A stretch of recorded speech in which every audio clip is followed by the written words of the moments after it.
नमस्कार दोस्तों, मैं डॉक्टर सुप्रियो दत्ता। आप सभी का फिर से एक बार बहुत बहुत स्वागत है मेरा इस YouTube channel homeo care tips पे। दोस्तों, आज हम लोग बात करने वाले हैं एक बहुत ही सीरियस कंडीशन पे, जो कि बोथ मेल एंड फीमेल में हो सकता है, बट मेल्स में ज्यादा होता है एज कम्पेयर टू फीमेल्स, जिसे हम लोग यूरेथ्रल स्ट्रिक्चर कहते हैं। अगर आपको यूरिन पास आउट करने की दौरान अगर डिफिकल्टी हो रही है, पेन हो रही है, जलन हो रहा है, दर्द हो रहा है यूरेथ्रा में, तो हो सकता है आपको भी यूरेथ्रल स्ट्रिक्चर की वजह से ये हो रहा हो। जनरली ये पेशाब का नली सिकुड़ने के कारण से होता है, यानी पेशाब का नली जो है वो नैरो होने लगता है, पेशाब का नली में पतलापन आने लगता है, तब इस कंडीशन को हम लोग जो है यूरेथ्रल स्ट्रिक्चर कहते हैं दोस्तों। तो चलिए अब बात करते हैं कि अगर किसी को यूरेथ्रल स्ट्रिक्चर है तो फिर उसे क्या क्या सिम्टम्स अपने ऊपर डेवलप होते हुए दिखेगा। तो सबसे पहला जो सिम्टम आपको देखने को मिलेगा वो ये है कि पेशाब जो है वो रुक रुक के होता है और बहुत ज्यादा डिफिकल्टी के साथ वो पास आउट होता है। बहुत ज्यादा दर्द महसूस होता है, स्पेशली अम्बिलिकल रीजन में एक भारीपन सा आपको महसूस होता है, और ये भारीपन यूरिनरी ब्लडर में पेशाब का जमा होने के कारण से फील होता है, और ये पेशाब एकदम बूंद बूंद होता है, ड्रॉप बाय ड्रॉप होता है। अगला जो सिम्टम पेशेंट को देखने को मिलता है वो ये है कि पेशेंट को जो है बार बार यूरिन के लिए जाना पड़ता है,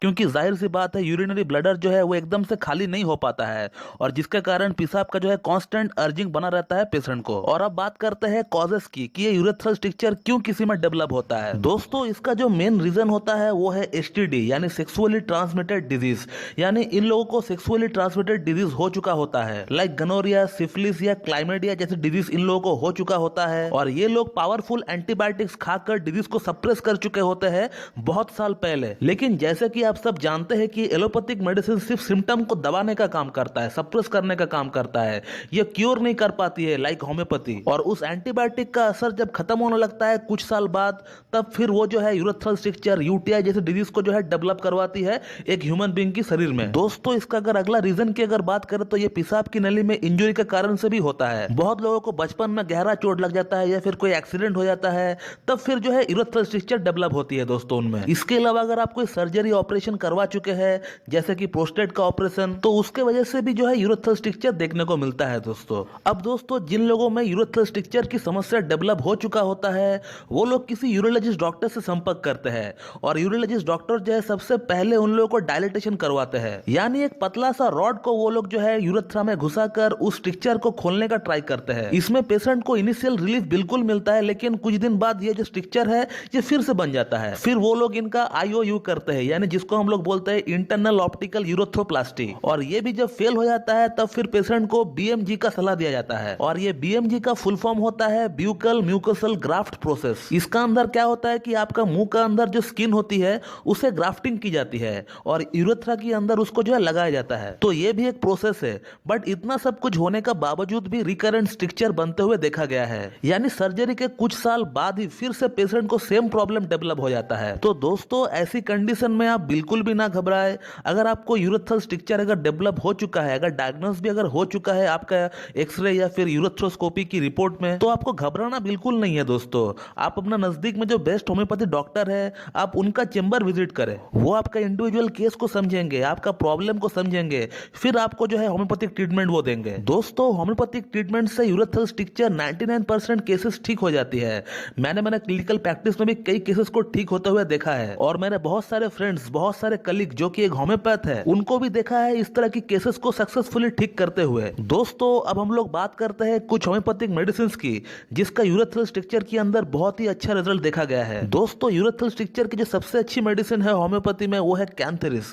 दोस्तों, कैंथेरिस यूरेथ्रल स्ट्रिक्चर की एक बहुत ही अच्छी मेडिसिन है। इनफैक्ट यूरेथ्रा में किसी भी तरह का कोई जलन, दर्द, इन्फेक्शन या पेशाब क्लियरली ना होना, जिसके कारण बार बार पेशाब लगना या फिर यूटीआई जैसी कंडीशन डेवलप हो जाना, यूटीआई यानी यूरिनरी ट्रैक इन्फेक्शन जैसी कंडीशन जो है डेवलप हो जाती है, तब फिर उस तरह की कंडीशन में हम लोग ये दोस्तों कैंथेरिस को बिल्कुल अपना यूज में रख सकते हैं। तो यूरेथ्रल स्ट्रिक्चर की केस में भी कैंथेरिस 30 का 2 बूंद सुबह 2 बूंद शाम को जो है दोस्तों लेना चाहिए। इसका बहुत ही अच्छा रिजल्ट देखने को मिला है यूरेथ्रल स्ट्रिक्चर की केस में। दोस्तों, अगला जो मेडिसिन है उसका नाम है क्लीमेटिस इरेक्टा। दोस्तों, क्लीमेटिस इरेक्टा को भी 30 पोटेंसी में लेना चाहिए, सुबह 2 बूंद और शाम को 2 बूंद लेना चाहिए। दोस्तों, इसका अगर सिम्टम्स की बात करें तो इसका जो यूरिन का कलर होता है वो थोड़ा डार्क कलर का होता है, यूरिन का फ्लो एकदम वीक हो चुका होता है, और पेशाब में काफी जलन होता है पेशेंट को। तो दोस्तों, क्लीमेटिस इरेक्टा एक बहुत ही बेहतरीन मेडिसिन है यूरेथ्रल स्ट्रिक्चर के लिए। तो इसका 30 पोटेंसी में 2 बूंद सुबह 2 बूंद शाम को दोस्तों लेना चाहिए। दोस्तों, इसका अगला मेडिसिन है थियोसिनामिनम। दोस्तों, थियोसिनामिनम 30 वहां बहुत अच्छा काम करती है जहां जहां आपका यूरेथ्रा के अंदर कोई स्कार फॉर्मेशन हो जाती है और जनरली यूरेथ्रल स्ट्रक्चर के अंदर स्कार फॉर्मेशन बनती है दोस्तों। तो इस तरह का कंडीशन में अगर थियोसिनामिनम 30 2 बूंद सुबह 2 बूंद शाम को अगर लिया जाए तो बहुत ही बेहतरीन परिणाम इसका देखने को मिल सकता है दोस्तों इसका अगला मेडिसिन है टेरेबिंथेना 30।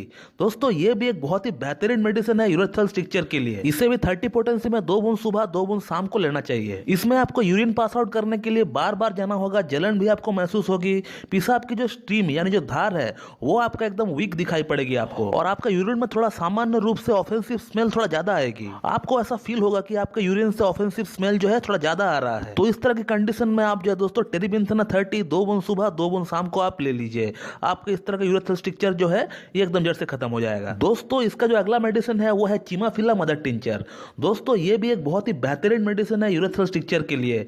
इसका जो सिम्टम है वो ये है कि पेशेंट को यूरिन पास आउट करने के दौरान थोड़ा सामने की तरफ झुकना पड़ता है, थोड़ा बेंड होना पड़ता है, थोड़ा इंक्लाइंड शेप में आना पड़ता है, तभी जाकर उनका यूरिन जो है वो पास आउट हो पाता है। अदरवाइज स्ट्रेट खड़ा रहने से उनका यूरिन जो है वो पास आउट नहीं हो पाता है। इसके अलावा पेशाब करने के बाद पीनस और एनल के बीच वाली जो एरिया होता है उसमें थोड़ा सा हेवीनेस और डिस्कंफर्ट सा भी फील हो सकता है। तो इस तरह का कंडीशन में चिमाफिला मदर टिंचर का 10-10 बूंद करके दिन में 3 बार हाफ कप या फिर 1 कप पानी में मिलाकर लेना चाहिए दोस्तों इसका अगला दवा है कोनियम मैक। दोस्तों कोनियम मैकुलेटम भी एक बहुत ही बेहतरीन मेडिसिन है यूरेथ्रल स्ट्रक्चर के लिए। इसका जो सिम्टम है वो ये है कि आपका पेशाब का जो स्ट्रीम है यानी जो धार है वो एक बार आएगा फिर चला जाएगा, एक बार आएगा फिर चला जाएगा, इस तरह का कंडीशन होता है दोस्तों कोनियम मैकुलेटम में। तो अगर आपकी इस तरह का कंडीशन है तो फिर दोस्तों आप जो है कोनियम मैकुलेटम 30 2 बूंद सुबह 2 बूंद शाम को आप कंटिन्यू कुछ दिन ले लीजिए। आपके इस तरह का यूरेथ्रल स्ट्रक्चर जो है एकदम जड़ से खत्म हो जाएगा। दोस्तों हमारा जो अगला और जो अंतिम दवा है यूरेथ्रल स्ट्रक्चर के लिए वो है एकोनाइट 6।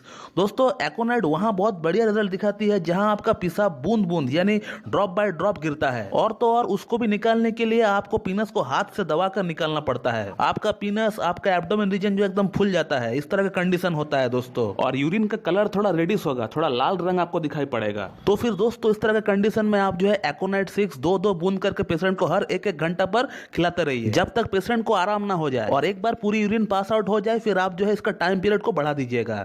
तब फिर आप जो है इसको 1 घंटा की जगह जो है 5-4 घंटा या फिर 5-5 घंटा पर एक बार लीजिए। तो दोस्तों ये है कुछ होम्योपैथिक मेडिसिन यूरेथ्रल स्ट्रक्चर के लिए। इससे अगर आप लेते हो तो फिर आपका यूरेथ्रल स्ट्रक्चर ठीक तो हो जाएगा, बट आपको कभी भी फ्यूचर में स्ट्रक्चर डेवलप ना हो सके इसके लिए आपको कोई एक अच्छी होम्योपैथी डॉक्टर से संपर्क करना होगा दोस्तों। वो आपको एक नोसरोड देंगे जिसको लेने के बाद आपको फ्यूचर में कभी भी स्ट्रक्चर डेवलप ना हो सके। तो दोस्तों मैं इस वीडियो को यहीं पे एंड करता हूं, और मैं उम्मीद करता हूं कि आप लोगों को मेरा ये वीडियो यूरेथ्रल स्ट्रक्चर के ऊपर पसंद आएगी और मेरा वीडियो जो है आप लोगों के लिए लाभकारी साबित होगी। इसी तरह मुझसे जुड़े रहने के लिए मेरा YouTube channel homeo care tips को लाइक करें, शेयर कर, सब्सक्राइब करें और बेल आइकन को दबाना बिल्कुल भी ना भूलें दोस्तों। और अगर इस टॉपिक से रिलेटेड आपको मुझसे कोई जानकारी चाहिए तो फिर आप मुझसे भी कांटेक्ट कर सकते हो। मैं मेरा व्हाट्सएप नंबर और ईमेल आईडी दोनों वीडियो को डिस्क्रिप्शन बॉक्स में दे दूंगा। So thank you very much and have a good day.